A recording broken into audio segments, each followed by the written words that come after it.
একদিন বনের সমস্ত পাখিরা ঠিক করে যে তাদের জঙ্গলে একটি নতুন রাজা নির্বাচন করবে।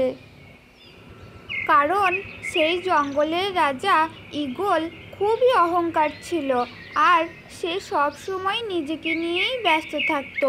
এই কারণেই পাখিরা তাকে রাজা হিসাবে মান্য করতো না।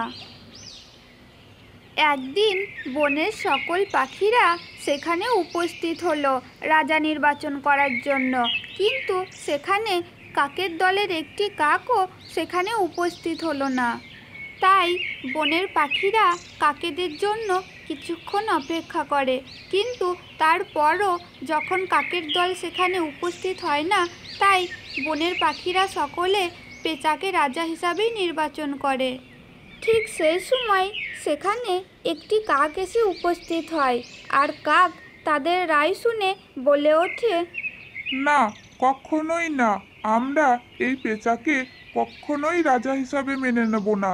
কারণ পেঁচা শুধু রাত্রেবেলা দেখতে পায়, সে তো দিনের বেলায় দেখতে পায় না। তাই দিনের বেলায় কোনো কাজই সে সম্পূর্ণ করতে পারবে না। তাই আমরা তাকে কখনোই রাজা হিসাবে মান্য করব না। কাকের কথা শুনে বনের পাখিরা তো খুবই চিন্তিত হয়ে পড়ে। তখন তারা সবাই ভাবে যে হ্যাঁ, কাকের কথাই ঠিক, পেঁচাকে এই বনের রাজা করা যাবে না। এই বলে সেখানে সেই দিন সভাটি শেষ হয়। আর এদিকে সেই কাক এবং পেঁচার বাসা ছিল পাশাপাশি, আর কাকের এইরকম কাণ্ড শুনে পেঁচার গিন্নি তো খুবই রেগে যায়। আর তখন সেই পেঁচা এবং তার গিন্নি সেখান থেকে বাসা ছেড়ে দিয়ে তারা অন্য জায়গায় চলে যায়। পেঁচা সেখান থেকে চলে যাওয়ায় কাক মনে মনে ভাবে যে পেঁচা কেন সেখান থেকে চলে গেল, সে তো সত্যি কথাই বলেছে।